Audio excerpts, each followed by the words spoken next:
News अनकटचे वरिष्ठ पत्रकार अनिल खळदकर यांचे 20 नोव्हेंबर रोजी अपघाती निधन झाले. अनिल हे कुंभारवळण सासवड येथील रहिवासी असून ते अत्यंत मनमिळाऊ पत्रकार होते. राजकीय आणि सामाजिक क्षेत्रात त्यांनी आपल्या कार्याने एक वेगळाच ठसा उमटवला होता. त्यांच्या अशा अचानक जाण्याने त्यांच्या कुटुंबियांना, नातेवाईकांना आणि सहकाऱ्यांना मोठा धक्का पोहोचला. त्यांच्या आत्म्यास शांती लाभो हीच ईश्वरचरणी प्रार्थना.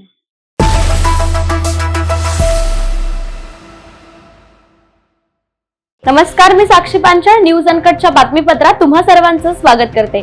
सविस्तर बातम्यांचा आढावा घेणारच आहोत, पण त्याआधी नजर टाकूयात काही महत्त्वाच्या हेडलाईन्सवर.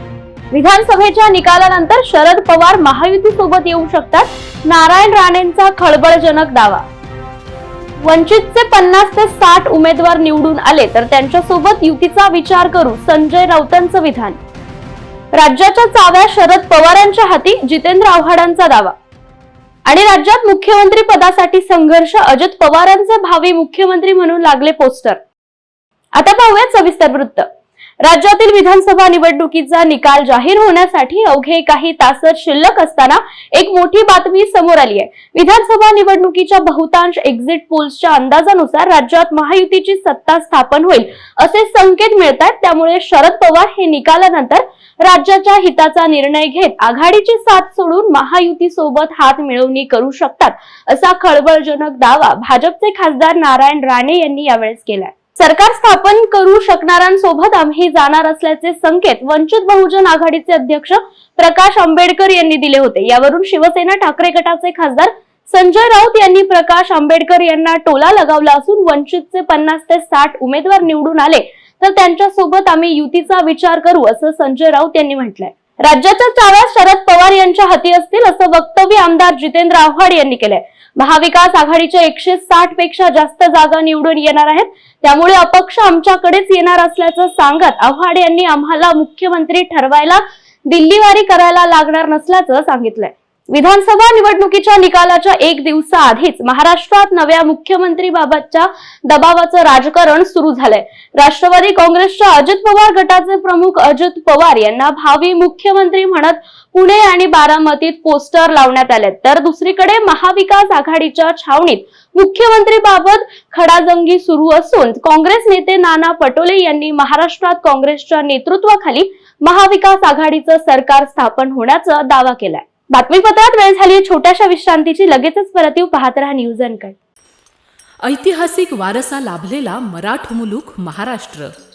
या महाराष्ट्राला विविध रंगी छटा आहेत. साहित्य, कला, पर्यटन, नृत्य, भाषा, संत परंपरा अशा विविधतेने तो नटलेला आहे. हीच गौरवशाली विविधता जपत सुवरंग मराठी केवळ महाराष्ट्राच्या सांस्कृतिक संहितेपुरते मर्यादित न राहता समकालीन नवकल्पनांवर आधारित कार्यक्रमांद्वारे मराठी मनोरंजन विश्वात स्वतःची एक अनोखी जागा निर्माण करत आहेत. मराठी मनोरंजन क्षेत्रातील उत्तम दिग्दर्शक, लेखक आणि निर्मात्यांच्या प्रतिभेचा पुरेपूर वापर करून मनोरंजनाचा आगळा वेगळा रंग उधळण्यास आम्ही सज्ज आहोत. स्वरंग मराठीचे उद्दिष्ट मराठी मनोरंजन क्षेत्रामध्ये मनोरंजनाची वहिवाट सोडून, रूढीवादी पद्धती तोडून मनोरंजनाचा समृद्ध अनुभव प्रदान करून देण्याचा आहे. म्हणूनच यात विविध पद्धतीचे मनोरंजक आणि माहितीपूर्ण कार्यक्रम स्वरंग मराठीवर बघता येतील. शेवटी एकच, धकाधकीच्या जीवनात धांगडधिंगा करण्यापेक्षा बसूया, हसूया, गाऊया, जगूया. नाती गोती श्रावण मोती गावामधले जीवंत रंग.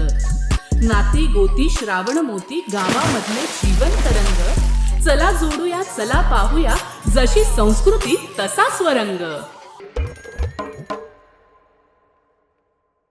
विश्रांतीनंतर पुन्हा एकदा स्वागत. पाहूयात उर्वरित घडामोडी. राज्यात महायुतीचंच सरकार येणार असा दावा शिंदे सेनेचे प्रवक्ते संजय शिरसाट यांनी आज पत्रकार परिषदेत केलाय. यावेळी बोलताना त्यांनी मनोज जरांगेंच्या निवडणूक न लढवण्याच्या संयमी निर्णयाबाबत त्यांचं कौतुक केलंय. सगळ्याच सर्वेंचं चित्र उद्या 11 वाजेपर्यंत क्लिअर होईल असं सांगत त्यांनी आमचं सरकार येत असल्याचा दावा देखील केलाय. जरांगेंनी कधीही कुणालाही पाठिंबा किंवा कुणालाही विरोध असं कुठेही म्हटलेलं नाही. त्यांनी एकच सांगितलं की जो माणूस आपल्या आंदोलनाला सपोर्ट करत असेल किंवा ज्या लोकांनी आपल्या आंदोलनाची दखल घेतली असेल त्यांना तुम्ही मदत करा, आणि त्या पद्धतीने समाजाने सुद्धा त्याच पद्धतीने मतदान केलंय. म्हणून जरांगेंनी जी काही राजकीय भूमिका घेतली होती ती अत्यंत शांत, संयमी आणि चांगली होती. वोटरचा सर्वे आलेला आहे, त्यामध्ये महायुतीला 112, महाविकास आघाडीला 104 आणि अटीतटीच्या लढाईमध्ये 61 जागा अशा दाखवलेल्या आहेत. आता हे सगळे सर्वे आहेत. आजचा दिवस वाट पहा, उद्या सकाळी 11 वाजेपर्यंत सर्व पिक्चर क्लिअर होईल. मुंबईत महायुतीला 49% तर महाविकास आघाडीला 37% मिळण्याचा अंदाज त्यामध्ये दाखवण्यात आला. सर्व सर्वेचा उत्तर उद्या आपल्याला मिळतील, म्हणून आता त्या सर्वेवर वारंवार भाष्य करणं योग्य नाही. Thank you sir. विधानसभेच्या निकालापूर्वी महायुती आणि महाविकास आघाडीकडून अपक्ष आणि बंडखोर उमेदवारांशी संपर्क साधण्याचा प्रयत्न केला जातोय. त्यातच आता भाजपकडून बंडखोर आणि अपक्ष विजयी होणाऱ्या आमदारांना संपर्क करण्यासाठी 6 नेत्यांवर जबाबदारी सोपवण्यात आली आहे. मंत्री रवींद्र चव्हाण, प्रवीण दरेकर, संजय कुटे, मोहित कंबोज, नितेश राणे आणि निरंजन डावखरे यांच्यावर ही जबाबदारी सोपवण्यात आली असल्याची माहिती मिळते. कोल्हापुरातील करवीर तालुक्यातील केर्ले इथल्या कुमार महाविद्यालयाच्या काल शाळेचं लोखंडी गेट अंगावर पडून 6वीत शिकणाऱ्या स्वरूप माने या विद्यार्थ्याचा मृत्यू झालाय. विद्यार्थ्याच्या मृत्यू प्रकरणी करवीर पोलिसांनी मुख्याध्यापकासह एका शिक्षकावर गुन्हा दाखल करत दोघांना अटक केली आहे. शाळेचं दुरावस्थेतील गेट 6वीत शिकणाऱ्या स्वरूप माने याला बाजूला करायला लावल्याप्रकरणी या शिक्षकांवर गुन्हा दाखल करण्यात आलाय. घटना घडल्यानंतर पोलिसांनी शाळेतील सीसीटीव्ही फुटेज तपासल्यानंतर या शिक्षकांनी स्वरूपला दुरावस्थेतील असणारं गेट बाजूला करायला लावल्याचं समोर आलंय. काय घडली होती, काय माहिती तपास? काल केर्ले गावात कुमार विद्या मंदिर म्हणून जिल्हा परिषदेची शाळा आहे. 1ली पासून 7वी पर्यंत त्या शाळेमध्ये विद्यार्थी शिकतात. सदर शाळेच्या गेट पडून स्वरूप दिनकरराव माने नाव 11 वर्षाचा मुलगा मयत झाल्याची आम्हाला खबर मिळाली. त्याप्रमाणे आम्ही कार्यवाही केलेली आहे. त्यामध्ये आमच्या असं निदर्शनास आलं की शाळेतील एक भलं मोठं गेट जे नादुरुस्त होतं, जे दुरुस्त करणं गरजेचं होतं, तरी देखील तिथल्या एक शिक्षिका आहेत ज्यांचं शिक्षिका वंदना रामचंद्र माने, त्यांनी त्या 6वीतल्या मुलाला बोलवून ते गेट सरकवायचं स्वतः प्रयत्न केला, निघत नाही म्हणून त्याला बोलवून प्रयत्न केलेला आहे.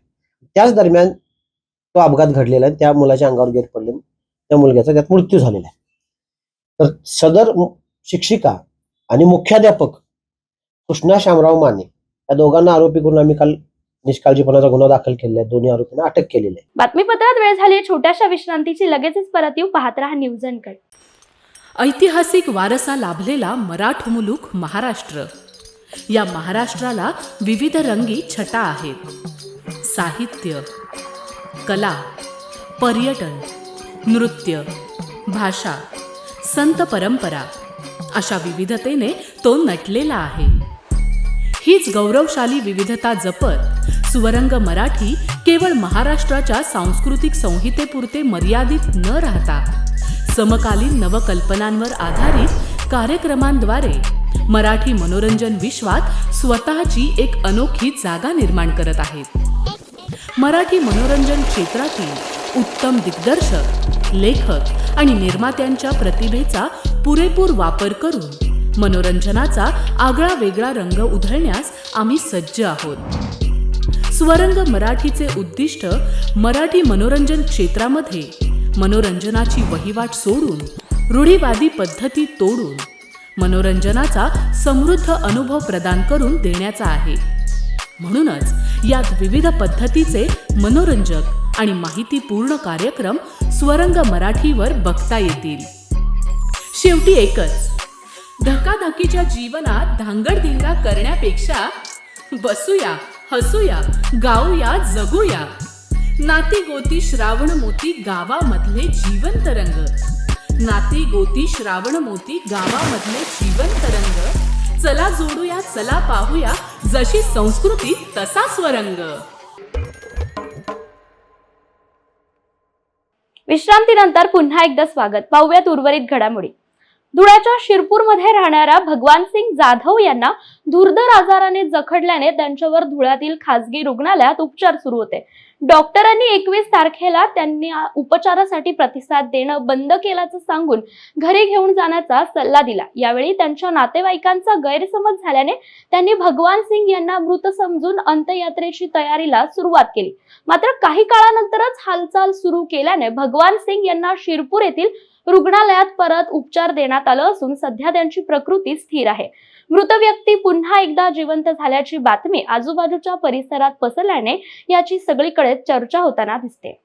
जळगाव मधील पारोळा येथे एका व्यक्तीने दुसऱ्या समाजाविरोधात सोशल मीडियात आक्षेपार्ह पोस्ट शेअर केल्याने एकच खळबळ उडाली आहे. यामुळे संतप्त झालेल्या समाज बांधवांनी महामार्गावर रास्ता रोको आंदोलन करून आपला रोष व्यक्त केलाय. यावेळी आंदोलकांनी सदर व्यक्तीवर त्वरित कारवाईची मागणी केली आहे. अमरावतीच्या मांडव झोपडपट्टीमध्ये राहणारा 20 वर्षीय रोहित रतन पाल हा शोभनगर येथे आपल्या मित्राला भेटायला गेला होता. त्यावेळेस आधीच दबा धरून बसलेल्या तिघांनी त्याच्यावर तीक्ष्ण शस्त्राने सपासप वार करून ते तिथून पळून गेले. रक्ताच्या थारोळ्यात पडलेल्या रोहितला नागरिकांनी दवाखान्यात नेलं असता तेथे त्याला डॉक्टरांनी मात्र मृत घोषित केलं. जुन्या वादातून हा जीवघेणा हल्ला झाल्याची माहिती मिळत असून पुढील तपास पोलीस करतायत. या बातमीसह वेळ झाली. या बातमीपत्रात इथेच थांबायची. पाहत रहा न्यूज अनकट.